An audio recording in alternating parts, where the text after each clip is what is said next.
8 से पौने 9 का समय रहेगा। तो आप प्रोत्साहन में विधिगत रूप से लाइट नहीं है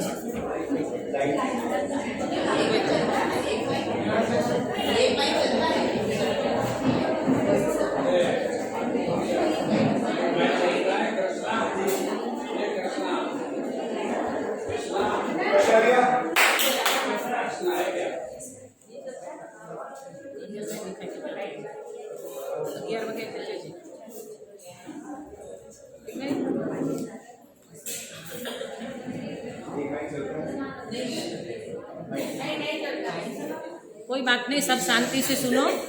इतनी तो मेरी आवाज है कि पहुंच जाएगी। आप लोगों की शांति चाहिए। सावधान।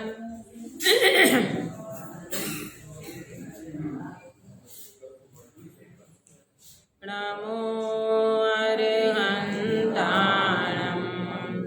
नमो सीताणं नमो आयर्याणं नमो उपध्यायाणं नमो लोये सवसामूनं वन्दे तु सवसिद्धे त्वमचलमणो वमं गतिं पत्ते ओचामि समयपाहुड णमो सुदकेवली वणिदं नमः समयसाराय स्वानुभूत्याजभासते चित्स्वभावाय भावाय सर्वभावान्तरचिदे।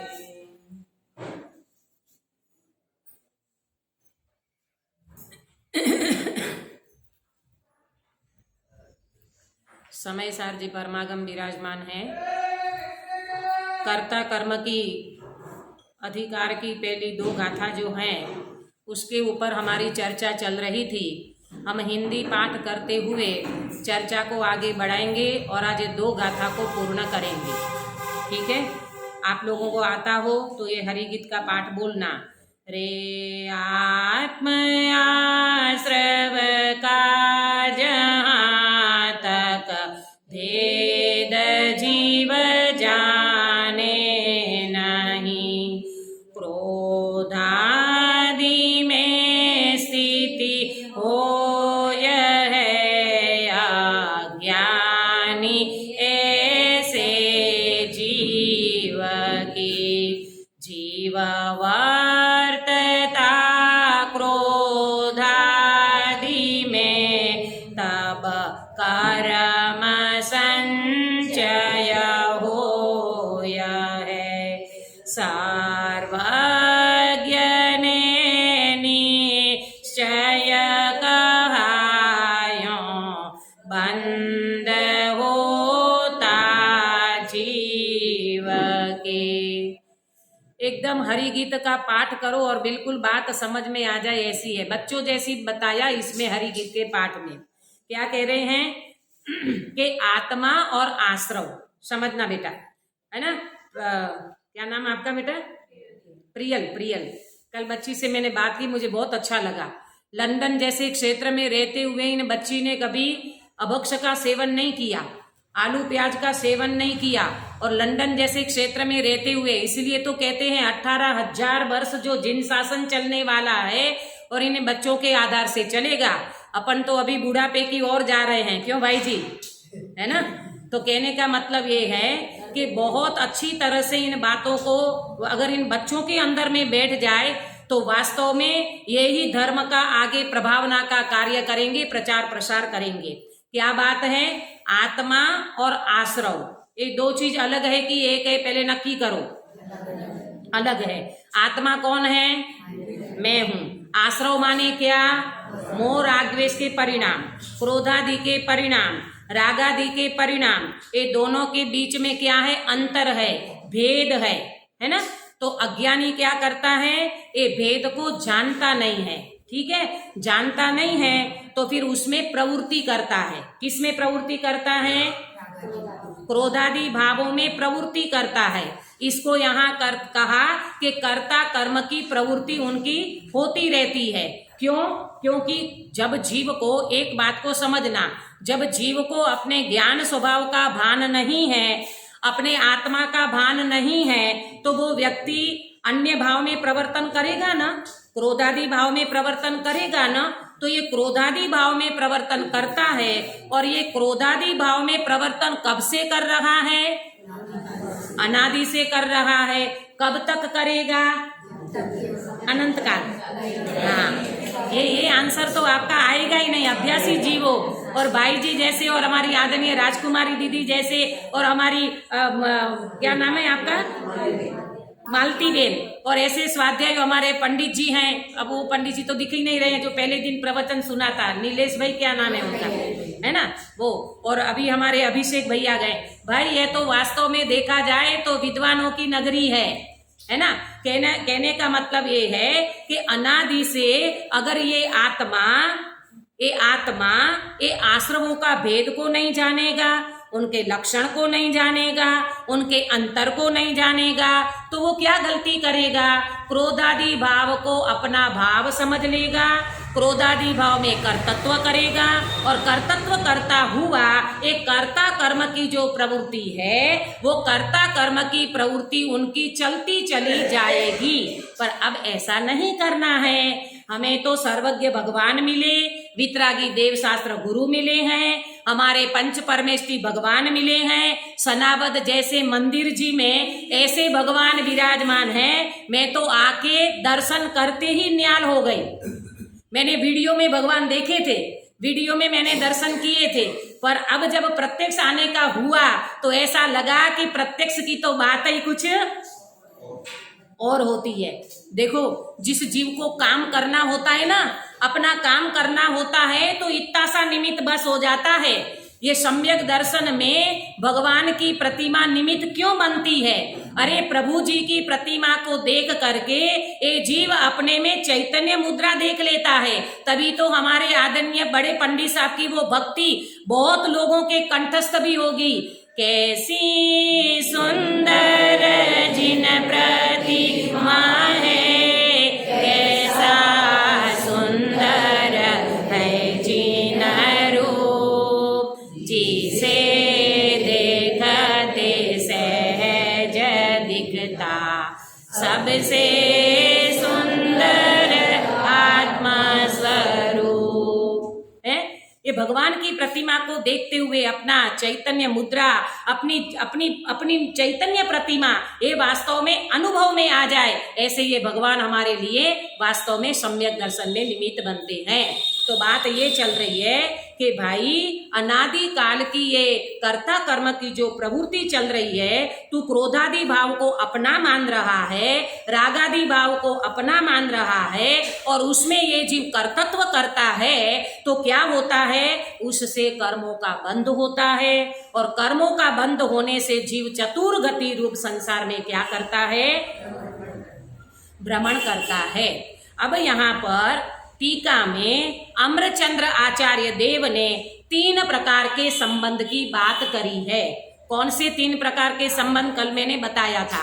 नंबर 1 तादात्म्य सिद्ध संबंध, नंबर 2 संयोग सिद्ध संबंध, नंबर 3 एक क्षेत्रावगाह संबंध।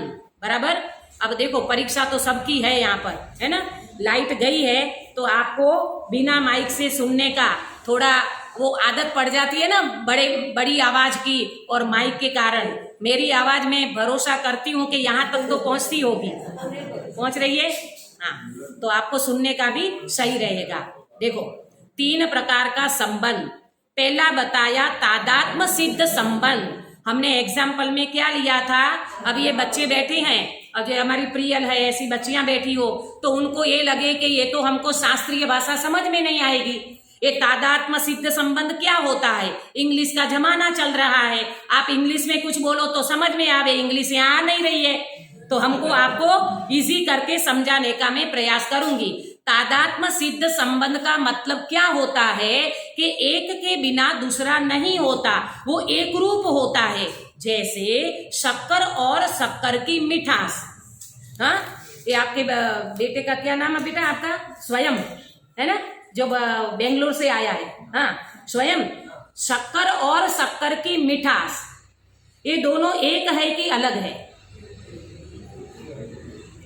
एक ही है। हाँ देखो, ये बच्चे ने जवाब दे दिया। कोई अभी पढ़ा नहीं है कर्ता कर्म अधिकार, अभी तो आया है। तो कहने का मतलब ये है, एग्जाम्पल से सिद्धांत इजी हो जाता है। अब इनको ये बोलो तादात्म्य सिद्ध संबंध, संयोग सिद्ध संबंध, एक क्षेत्रावगाह संबंध, तो ये बच्चे नहीं समझ पाते। इनको ऐसा समझाएं कि शक्कर और शक्कर की मिठास एक कभी अलग होती है क्या? नहीं होती। इन दोनों के बीच के संबंध को क्या कहेंगे? तादात्म्य सिद्ध संबंध। एक दूसरे के बिना नहीं होता और वो दोनों एक रूप होता है। जहां जहां शक्कर होती है वहां वहां मिठास, जहां जहां मिठास वहां वहां शक्कर। ठीक है, अब आत्मा पे घटित करो। जहां जहां ज्ञान वहां वहां आत्मा, जहां जहां आत्मा वहां वहां ज्ञान। इसका नाम क्या दिया? तादात्म्य सिद्ध संबंध। एक बात क्लियर हो गई बेटा? ये बच्चे बैठे हैं तो मुझे थोड़ा विकल्प आया। अब दूसरी बात, संयोग सिद्ध संबंध किसको कहते हैं? संयोग सिद्ध संबंध। गुरुदेव श्री ने इसको, ये संयोग को, राग को संयोग में लिया है।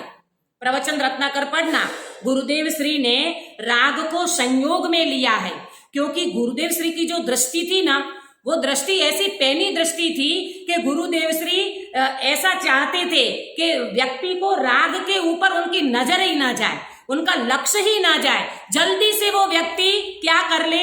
रागादि भाव को हटा दे। देखो, तीन बात को समझना। हाँ, तीन बात को समझना।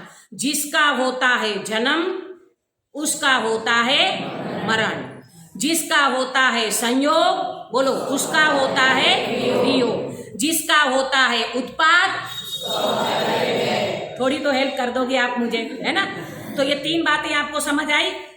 तो इसमें जिसका होता है संयोग, तो उसका क्या होता है? नियम से वियोग होता है। तो ये रागादि भाव, अगर इसको संयोग है, अभी हमारे संयोग में है ना रागादि भाव, तो इसका क्या हो जाएगा? एक दिन वियोग हो जाएगा। और ऐसे वियोग वाले अभी कोई नजर आते हैं आपको, जिन्होंने राग का बिल्कुल वियोग हो गया है, राग बिल्कुल उनको है नहीं? ऐसे कौन है बेटा? बोलो बोलो ना, घबराते क्यों? ऐसे कौन है स्वयं जिसको बिल्कुल राग नहीं है? वितरागी, वितरागी कौन है? वितरागी, हाँ, वेरी गुड। वितरागी हमारे भगवान हैं, वितरागी हमारे अरियंत हैं, वितरागी हमारे सिद्ध भगवान है, केवली भगवान है। उनको बिल्कुल राग नहीं है। इसका मतलब क्या हुआ? हमारा स्वभाव भी कैसा है? वितरागी है। तो हमें वितरागता पर्याय में प्रकट करना है। उन्होंने प्रोसेस कर लिया, हमारा प्रोसेस बाकी है। बराबर? तो ये दूसरे नंबर का संबंध समझ में आया, जिसको कहते हैं ये जो क्रोधादि भाव है ना, वो हमारे संयोग में है। तो संयोग का वियोग अवश्य होगा। तो कैसे होगा? हम इनको समझेंगे, भेद विज्ञान करेंगे, तो वो हमसे अलग हो जाएगा। ठीक है। अब तीसरे नंबर का संबंध क्या नाम है? एक क्षेत्रावगाह संबंध। एक क्षेत्रावगाह संबंध। अब इसको कैसे समझे? कि जैसे पानी है, हाँ, एग्जाम्पल, एक देश है, पानी में कुछ कचरा गिर गया, हाँ, तो वो कचरा दिख तो रहा है, पानी में मिट्टी है, कचरा है, तो ऐसा लगता है कि पूरा जैसे मिट्टी उसमें व्याप्त हो गई हो, परंतु वो एक क्षेत्रावगाह है। वो पानी में जो मिट्टी है, जो कचरा है, वो वास्तव में पानी का ओरिजिनल स्वभाव है नहीं, है ना? तो वो प्रयास करने से वो कचरा दूर हो जाएगा। अब इसी तरह ये जो कर्म है, कर्म, कर्म कितने होते हैं बेटा? कर्म के नाम आते हैं आपको? क्या बोलो ना जरा। ज्ञानावर्णी, दर्शनावर्णी, मोहनीय, अंतराय, वेदनीय, आयु, नाम, गोत्र। कितनी सुंदर आवाज है तुम्हारी। हाँ, आया समझ में? तो ये जो 8 कर्म है, तो ये 8 कर्म अनादि से हमारे साथ लगे हुए हैं, परंतु कैसे लगे हुए हैं कि आत्मा के प्रदेश में एक क्षेत्रावगा लगे हुए हैं। वो आकाश के प्रदेश पे एक क्षेत्रावगा माने आकाश का प्रदेश समझना। आत्मा के असंख्य प्रदेश जो हैं उसके अंदर तो कर्म मल्टीबेन नो एंट्री, वो जा ही नहीं सकते। आया ना समझ में? अब जो ये कर्म है वो एक क्षेत्रावगा लगे हुए हैं, तो इनको अपन दूर कर सकते हैं कि नहीं? कर सकते हैं। कैसे करेंगे इसका उपाय अभी आचार्य देव इसमें और बताएंगे। ये 3 संबंध सबको समझ में आया? हाजी या नाजी? हाजी, वेरी गुड। हाँ, अब आगे चलते हैं। जैसे यह आत्मा, अब सुनना मैं बताती हूँ प्रैक्टिकल, अपने को यहाँ किसको क्या लगाना कैसे समझना। जैसे यह आत्मा जिनके तादात्म्य सिद्ध संबंध है, ऐसे आत्मा और ज्ञान में तादात्म्य सिद्ध संबंध है, तो उनका भिन्न लक्षण न होने से उनके भेद को पृथकत्व को न देखता हुआ माने आत्मा और ज्ञान में भिन्नता न देखता हुआ निशंकतया, कैसा? निशंकतया ज्ञान में आत्मपने से प्रवर्तता है और वहां ज्ञान में आत्मपने से प्रवर्तता हुआ वह ज्ञान क्रिया का स्वभावभूत होने से निषेध किया गया है। निषेध नहीं किया गया है, इसलिए जानता है, जानने रूप में परिणमित होता है। अब पहले नंबर में ये बात करी कि आत्मा और ज्ञान के बीच में कौन सा संबंध है? तादात्म्य सिद्ध संबंध है। तो आचार्य देव ये समझा रहे हैं कि ज्ञान और आत्मा के बीच में जो तादात्म्य सिद्ध संबंध है, तो उसमें कोई अंतर भी नहीं है, कोई भेद भी नहीं है ना? ऐसा है। तो ऐसा जो व्यक्ति निशंकतया ज्ञान में जो प्रवर्तन करता है, तो कहते हैं वो व्यक्ति ज्ञान क्रिया माने जानन क्रिया, जानना, ये जो ज्ञान क्रिया निरंतर चल रही है वो स्वभावभूत होने से, देखो सुनो बेटा, क्रिया 3 प्रकार की होती है। कितने प्रकार की? 3 प्रकार की। एक होती है जड़ की क्रिया, एक होती है विभाव क्रिया और एक होती है स्वभाव क्रिया। कितने प्रकार की क्रिया बताई? पीछे कुर्सी वाली बहनें बोलेंगे, कुर्सी वाले बहनें, जड़ की क्रिया, विभाव क्रिया और तीसरे नंबर में स्वभाव क्रिया। अब समझो कि यहाँ कह रहे हैं कि ये स्वभाव क्रिया का निषेध नहीं है, तो पहले अपन समझेंगे प्रियल जड़ की क्रिया। जड़ की क्रिया किसको कहा? अपन जैसे पूजा करते हैं अष्टद्रव्य से, तो वो द्रव्य भी जड़ है और अपन ऐसे चढ़ाते हैं, तो वो जड़ की क्रिया हो गई। ठीक है। अपना भाव जो है वो है विभाव क्रिया। विभाव क्यों कहा मालूम? विभाव इसीलिए कहा कि वो वास्तव में शुभ भाव के अशुभ भाव, ये दोनों विभाव हैं, वो स्वभाव नहीं है। स्वभाव क्यों नहीं है मालती बहन?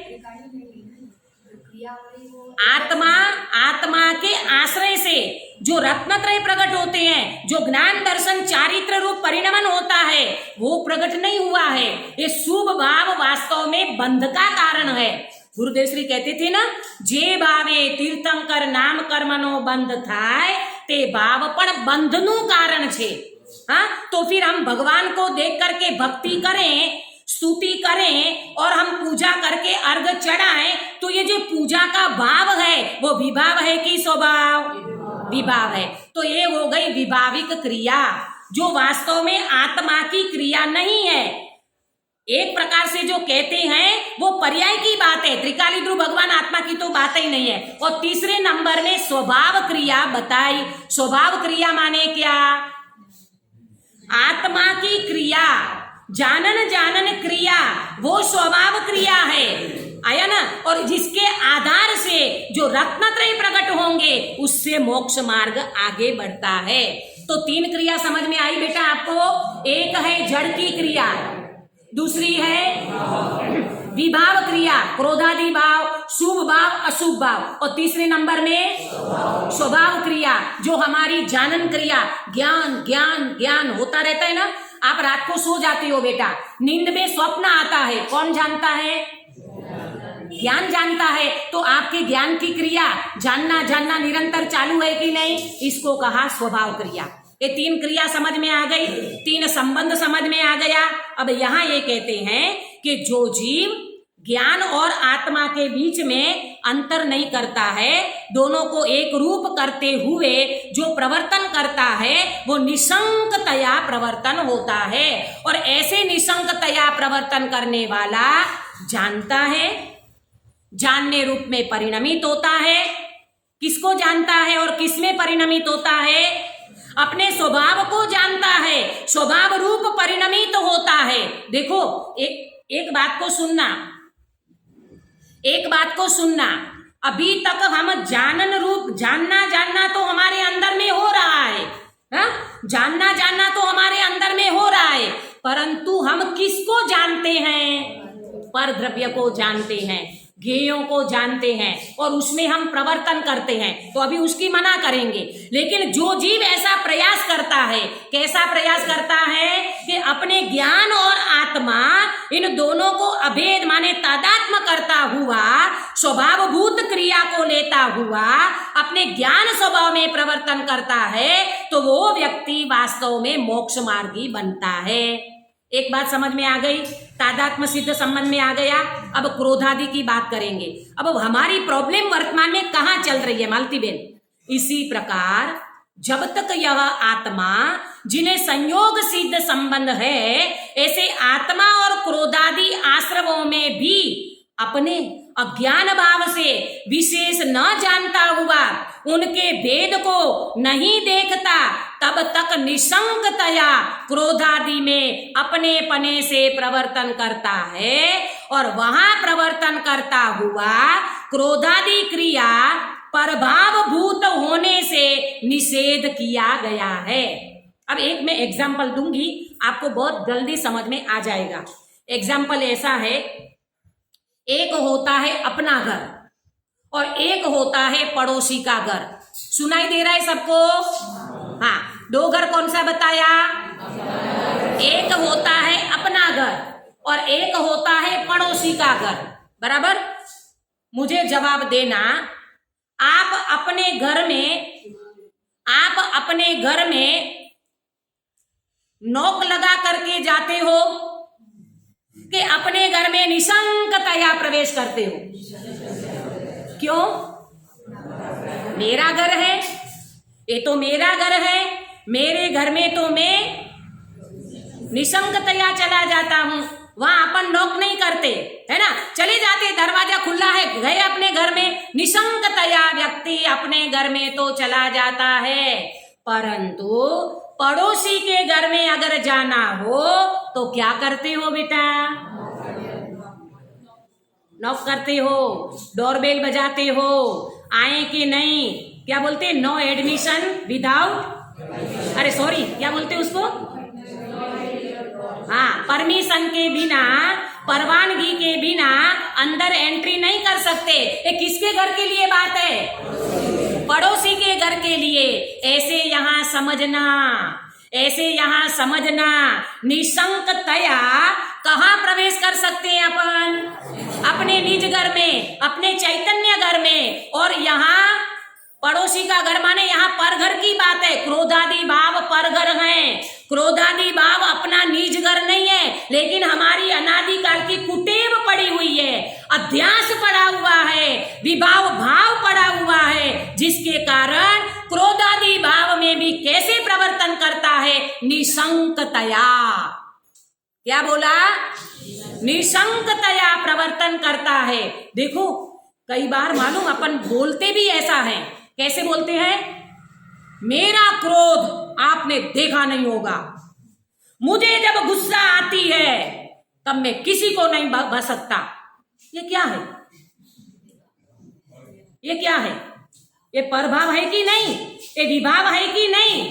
हाँ, और उनको हमने क्या मान लिया? ये तो मेरा नेचर है, ये तो मेरा नेचर है, ये तो मेरा स्वभाव है।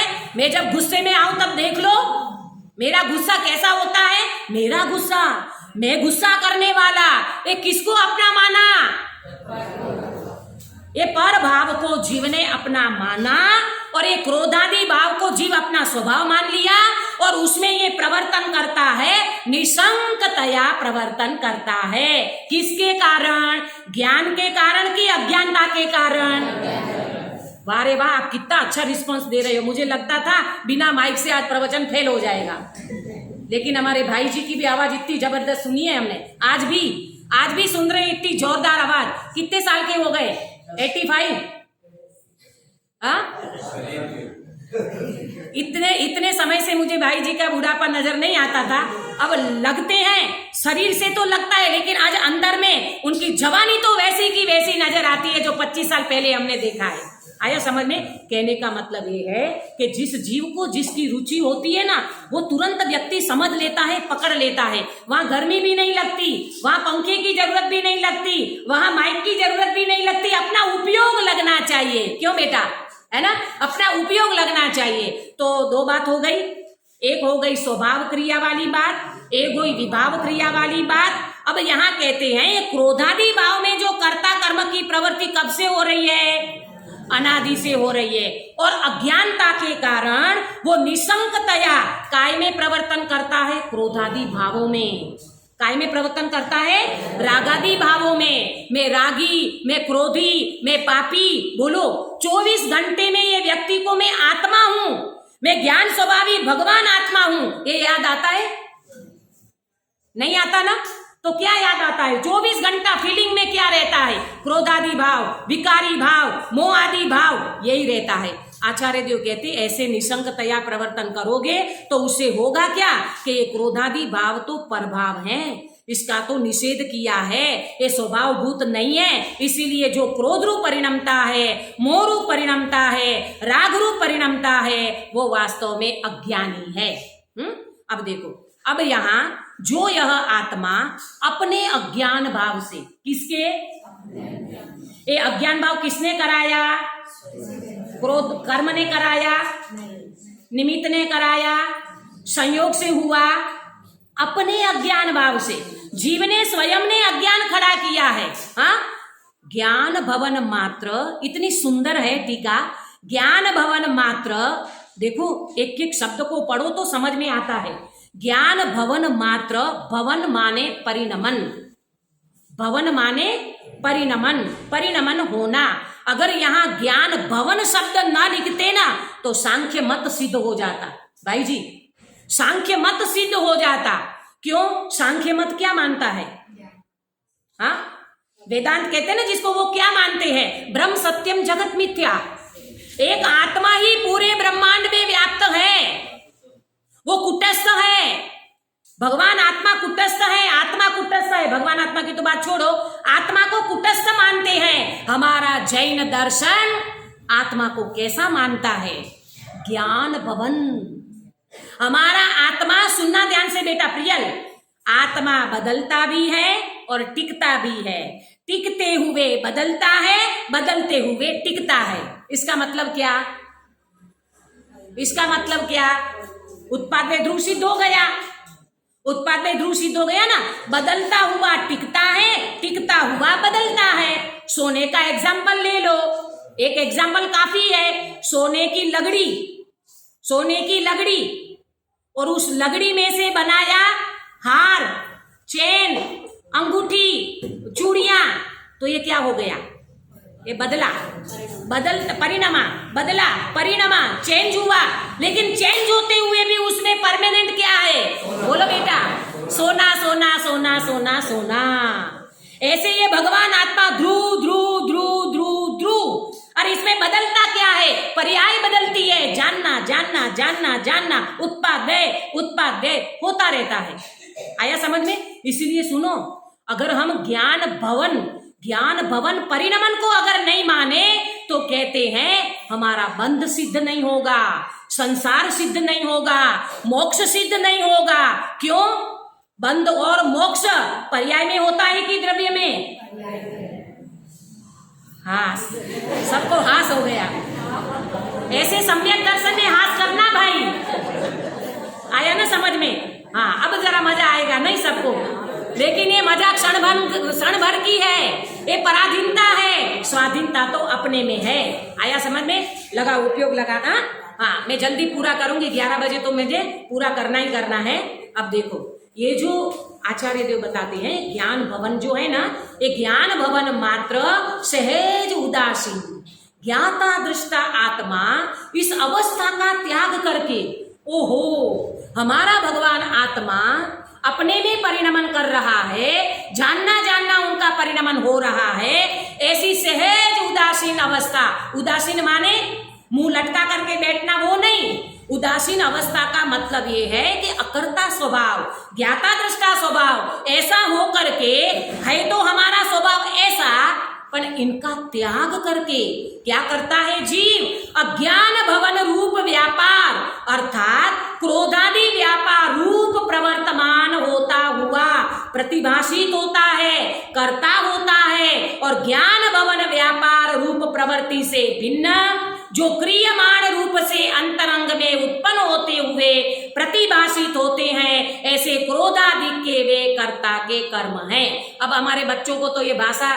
पल्ले नहीं पड़ेगी, कहेंगे पता नहीं ये क्या बोल रहे हैं, इतनी सी बात कर रहे हैं। वो ये कह रहे हैं कि अपना सबका स्वभाव तो वास्तव में ज्ञाता दृष्टा है, ज्ञान भवन में अपन परिणमन कर रहे हैं, जानना जानना अपने अंदर में हो रहा है, लेकिन उनको हम ना देखते हुए हमें ये क्रोधादि भाव जो हो रहा है अज्ञानता के कारण, और अज्ञानता के कारण जो क्रोधादि हो रहा है, ये क्रोधादि का मैं करता हूँ, क्रोधादि का मैं करता हूँ, ये क्रोध मेरा कर्म है, ये जो परिणाम हो रहे हैं वो मेरे कर्म हैं। ऐसी अनादि काल से जीव ये गलती कर रहा है, ये भूल कर रहा है। तो पंडित जी कहते हैं अपने अज्ञान के कारण ये कर्ता कर्म की जो प्रवृत्ति तुमने की है, उसमें आगे सुनना कि पंडित अपने आचार्य देव ने कितनी सुंदर स्वतंत्रता बताई।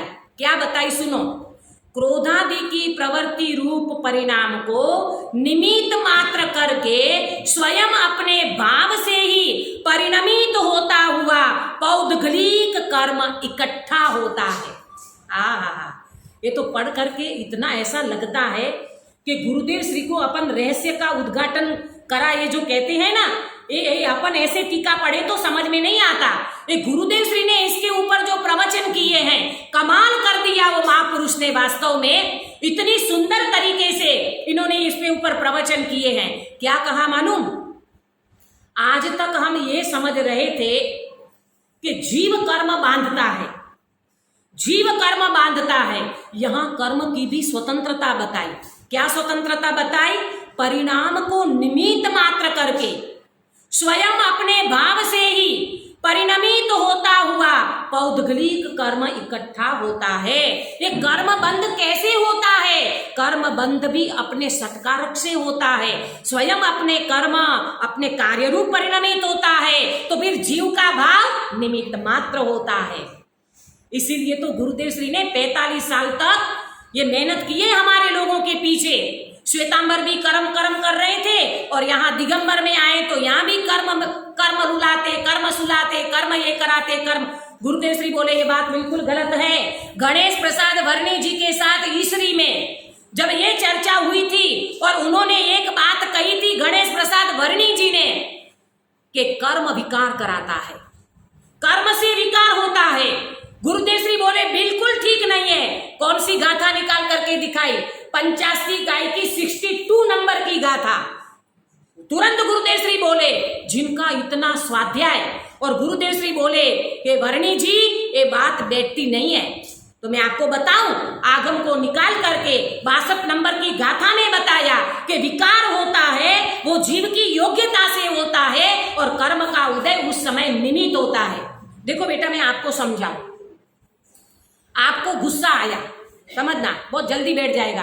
आपको गुस्सा आया तो किसने कराया, आपका जो एक फ्रेंड है, हाँ समझना, एग्जाम्पल, आपका एक फ्रेंड है, वो आपसे एंटी चल रहा है, हाँ, और उनको देख करके कुछ भी हुआ और फिर आपको अंदर में गुस्सा आया, तो वो फ्रेंड ने कराया कि आपकी कमजोरी से हुआ? हाँ बोलो ना जरा, खुद की कमजोरी। कितना अच्छा जवाब दे रहे हो, खुद की कमजोरी से हुआ। अगर देखो, अगर तुम्हारा मित्र कराता, अगर आपका फ्रेंड कराता, हाँ फ्रेंड कराता, तो फिर जब जब आपको क्रोध होवे तब तब वो फ्रेंड होना चाहिए, वो तो फिजिकली होगा नहीं। आया ना समझ में? भाई यही तो गलतियां गुरुदेव श्री ने अपनी सारी निकाली है, किसी को समझ में नहीं आता था और गुरुदेव श्री ने आकर के ऐसा डंका बजाया, ऐसा शंखनाद बजाया, अरे रे जगत के जीवो, जो भी कुछ विकार होता है, जो भी क्रोधादि परिणाम होते हैं, वो अपने अपराध से होते हैं, अपनी कमजोरी से होते हैं। सामने कर्म का उदय तो निमित्त मात्र होता है। निमित्त माने अकर्ता, निमित्त वास्तव में कुछ भी नहीं करता। इसके लिए वो एक बात आई थी, भाई जी को तो पता होगा, वो तो गुरुदेव जी के साथ बहुत रहे ना, कि वो कौन थे, अभी मैं नाम तो भाई जी को पता होगा, कि किसी ने पूछा कि जब कानजी महाराज इतनी निमित्त को उड़ाते हैं, निमित्त को ऐसा करते हैं, निमित्त को मानते नहीं है, तो काय को जाते हो सोनगढ़ डोरे डोरे?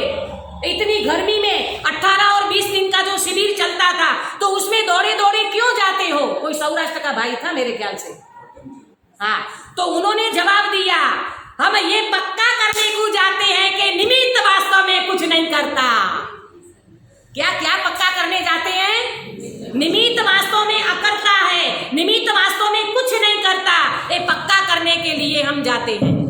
ये तो बज रहा है, आ रही है आवाज? अच्छा, मुझे समझ में नहीं रहा इससे आ रही है कि इससे आ रही है।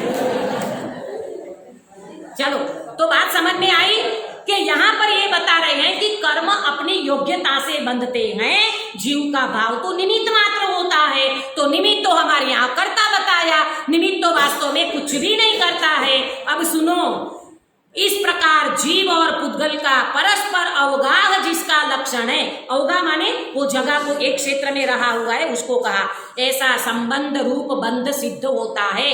तो कर्म और आत्मा के बीच में एक क्षेत्रावगाह संबंध सिद्ध कर दिया, ठीक है।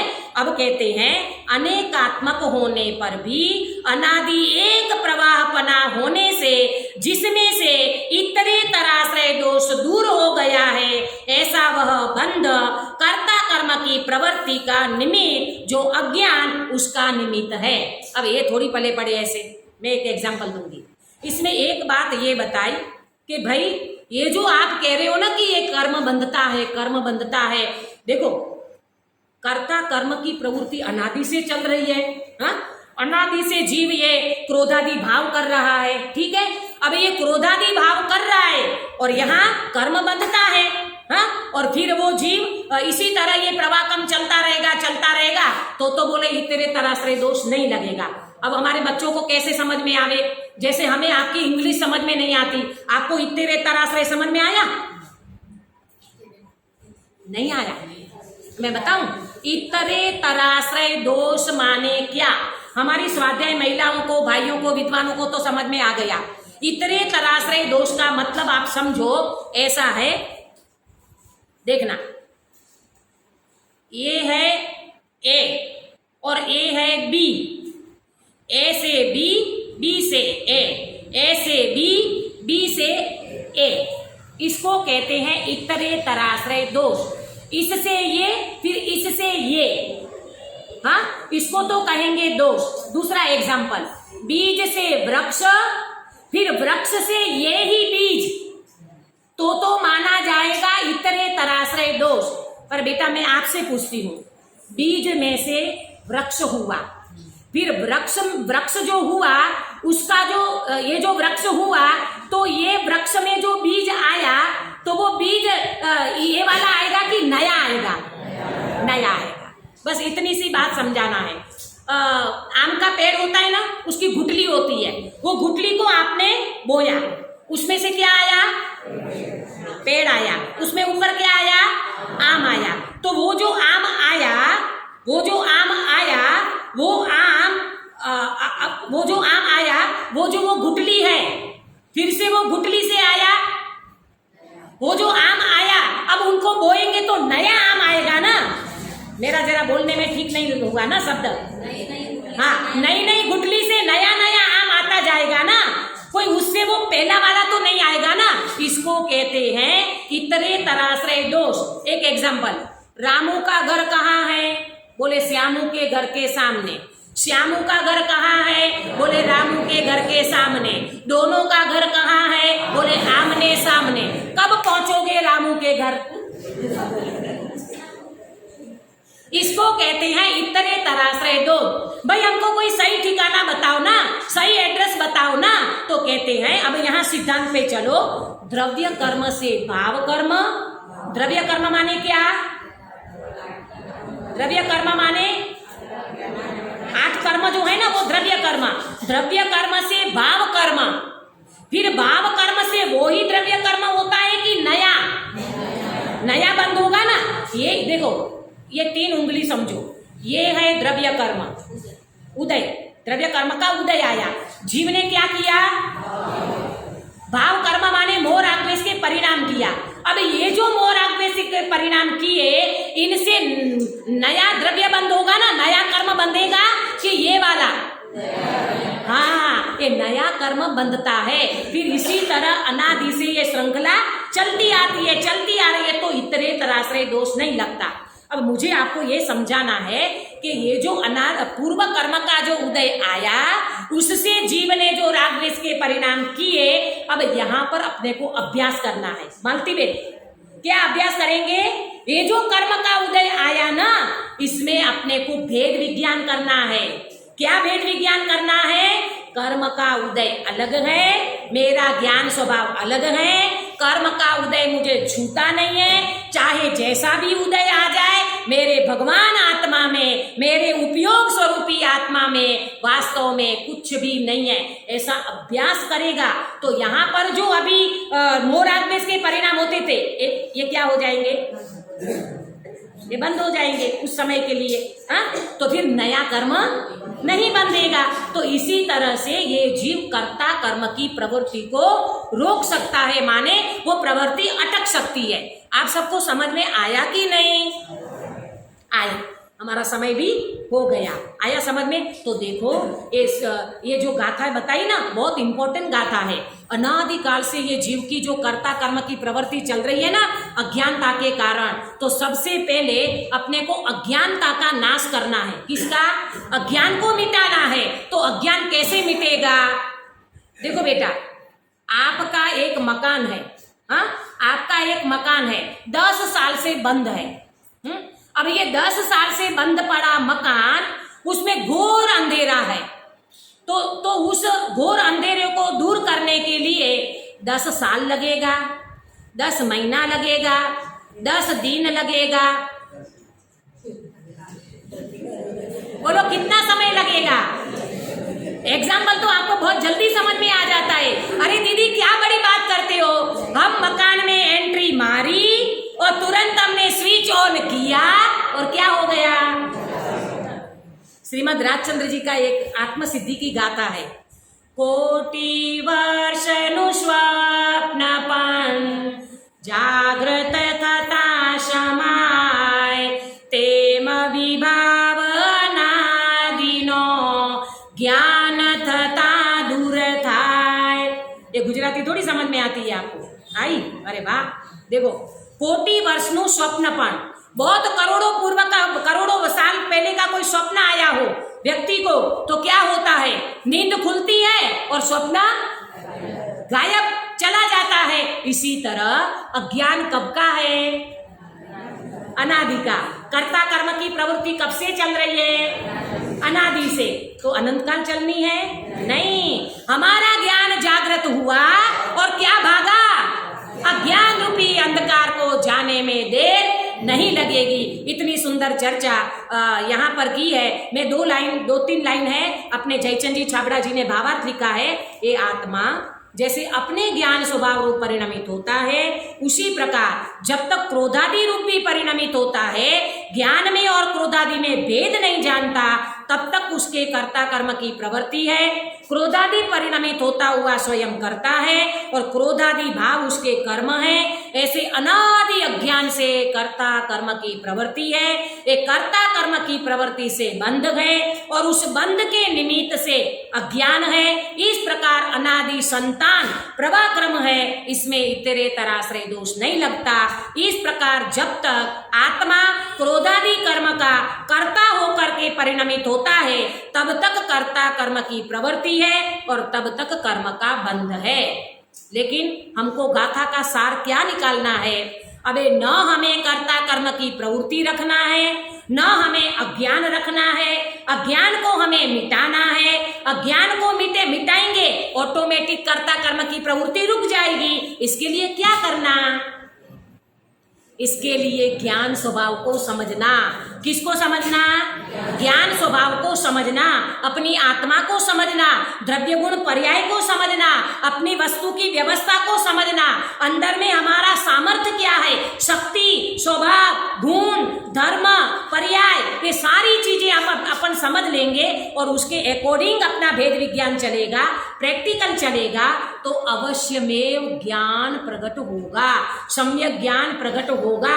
और जैसे सम्यक ज्ञान प्रकट होगा तो अनादिकाल का एक कर्ता कर्म की प्रवृत्ति, क्रोधादि की प्रवृत्ति, वो वास्तव में रुकेगी। अंत में मैं एक बात आपको जरूर कहना चाहूंगी, ये मोक्ष मार्ग वास्तव में इतना सहज है, कितना सीधा सादा मार्ग, कितना सुंदर सहज मार्ग हमने पाया है।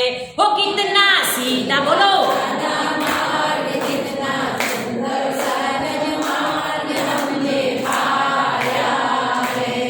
आवाज नहीं चलती। मैं भक्ति जल्दी से कराती नहीं हूँ, और कराती हूँ तो मेरी भक्ति मेरे अनुसार होनी चाहिए। मेरे अनुसार माने कहीं आवाज तो निकलनी चाहिए, मरी मरी आवाज से थोड़ी, ऐसा नहीं चलता। बोलो, सब बोलो, क्योंकि ये जो चीज है ना, ये गाथा का मैं आपको सार बता रही हूँ। कोई टेंशन लेके नहीं जाना, एक ये जिनवाणी पढ़ करके निर्भर होकर के, हल्का फूल होकर के जाना है। क्यों? क्योंकि बात ही ऐसी है, इतना सरल और सहज मार्ग है, ये वास्तव में कठिन नहीं है। सुनो ध्यान से, एक बार मुझे आप साथ दो। कितना सीधा सादा मार्ग, कितना सुंदर सहज मार्ग हमने पाया है। वो कितना सीधा सादा मार्ग, कितना सुंदर सहज मार्ग हमने पाया है। वो जिसमें करना कुछ नहीं, वो जिसमें करना कुछ नहीं, वो जिसमें जानना सही सही, वो जिसमें जानना सही सही, मैं तो ज्ञायक हूँ, मैं तो ज्ञायक हूँ। वो कितना सीधा सादा मार्ग, कितना सुंदर सहज मार्ग हमने पाया है, वो हमने पाया है। मालूम, जब तक पढ़ते नहीं है, स्वाध्याय करते नहीं है, वेद विज्ञान करते नहीं है, अपना लक्ष्य बनाते नहीं है, तब तक ही हमें ये कठिन भाषित होता है। जब पढ़ने लगो, समझने लगो, तो बिल्कुल कठिन नहीं है, बहुत सुंदर सहज मार्ग है। हमने इस मार्ग को पाया है। हमारा बहुत बहुत चक्रवर्ती से भी ज्यादा पुण्य का उदय हो, ये बात में संप्रदाय में डंके की चोट करती थी, ये वाली बात, कि चक्रवर्ती से भी ज्यादा पुण्य का उदय हो, उस व्यक्ति को आत्मा की बात सुनने मिलती है। तो उसमें भी मैंने एक भक्ति बनाई। क्या है प्रतीति वो भक्ति? आवो आवी आत्मानी वात बीजे माड़ से नहीं, आवी आत्मानी वात बीजे माड़ से नहीं, आवा सदगुरु नो योग भारी माड़ से नहीं, आवा सदगुरु नो योग भारी माड़ से नहीं, तारी रुचि ने वीर्य ने अंदर वाड़ तो जा, तारी रुचि ने वीर्य ने अंदर वाड़ तो जा, हे तारी रुचि ने वीर्य ने अंदर वाड़ तो जा, तारी रुचि ने वीर्य ने अंदर वाड़ तो जा, आपकी आत्मानी बात की माड़ से नहीं, आपकी आत्मानी बात की माड़ से नहीं। मैंने एक बात तो देखी आप लोगों में, एमपी के लोग भक्ति जोरदार करते हैं। आपकी तालियां मुझे सही में याद आती है। मैं हमारे गुजराती को पुसाता नहीं है, हाँ, मैं तो बहुत डांटती हूँ। जरा भी भगवान की भक्ति करने के लिए उमड़ते नहीं है। चलो एमपी में, चलो सनावद में लोग कैसी भक्ति करते हैं। आप लोगों की भक्ति वास्तव में जोरदार, भावना भी जोरदार है, सब कुछ जोरदार है। बात कमी ये रह जाती है, गुजराती समझ में नहीं आती, इसलिए आप मुझे साथ नहीं दे पाते।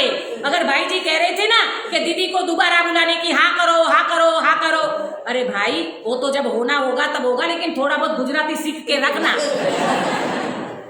आया समझ में? वास्तव में चक्रवर्ती से भी ज्यादा पुण्य का उदय होता है, तब जाकर के व्यक्ति को ये आत्मा की बात सुनने मिलती है। हमारे जैसा जीव तो तड़पता था वहां पर, ये कैसे पापड़ बेले हैं हम खुद समझते हैं, गुरुदेव श्री समझते हैं। भाई आप लोग तो मूल दिगंबर, आपको तो वितराग धर्म मूल से मिला है। बहुत कीमत करना, बहुत बहुत ये मार्ग को वास्तव में ऐसा प्रशस्त करना कि जीवन में सब कुछ छोड़ा जा सकता है। ये वितराग मार्ग और ये भगवान आत्मा को मैं कभी भी नहीं छोड़ सकता।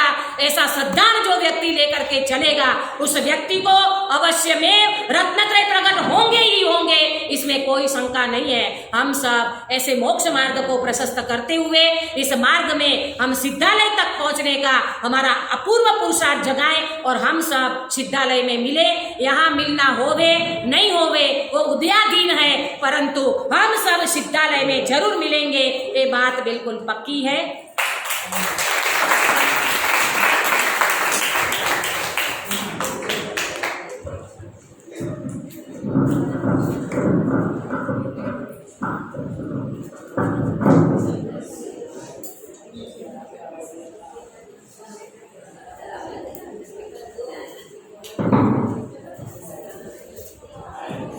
आप सबको एक आनंद की सूचना देते हुए वर्ष हो रहा है। इस वर्ष जो शिविर लगा है और आप सबने उसका पूरा लाभ विदुषी हमारे वासंती बहन और भाई अभिषेक के माध्यम से लिया है। इस वातावरण से इससे खुशी होकर हमारी दो बहनों ने, एक है नैना बहन और हमारे मनीष जी चौधरी परिवार, दूसरे हैं हमारा बीना जी लोकेंद्र परिवार। इन दोनों ने अगले साल शिविर के लिए 51,000 और है कि हमारे दीदी का विशेष प्रेम। सभी को सादर जय हिंद। हम वासंती बहन के से प्रवचन सीखते प्रभावित हुए थे। हमने अगले साल मन ही मन भावना योग शिविर में वासंती बहन ही बढ़ा रहे।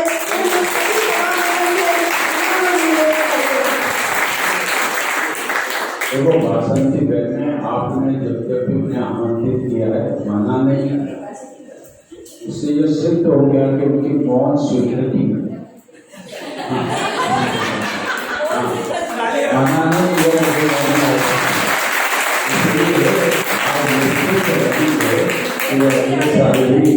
आपके आमंत्रण पर अवश्य बताएंगे और अन्य विद्वान भी बताएंगे। इसलिए दोनों बहनों ने जो हमारे मंडल को प्रोत्साहित किया है 51,000 रुपये की राशि बोलकर, इससे हमारा मंडल भी उत्साहित हुआ है और उन सबके तन मन और धन से उस शिविर को और भी अच्छा सफल बनाने की हमारे मंडल की भावना भी है। इसलिए हम नैना बहन और बीना बहन और उनके परिवार का यह मंडल खूब आभार और धन्यवाद देता है कि हमारे मंडल को उत्साहित करते रहते हैं, विधान के माध्यम से उत्साहित करते रहते हैं। ऐसे हमारे आप सबको खड़ा करने की तो आवश्यकता नहीं है, क्योंकि आप सब उनसे परिचित हैं, नैना बहन से और बीना बहन से। हमारे भाई लोग उससे परिचित नहीं, तो लोकेंद्र जी आए, हाँ वो लोकेंद्र जी जो बीना जी के प्रति परमेश्वर है, ये सब इन्हीं की प्रेरणा है अंदर भाव से। तो अब यहाँ पर हम और आप सब निर्वाणी स्तुति करेंगे और आप सबके कदम हमारे धर्मशाला में भोजनालय की ओर बढ़ेंगे।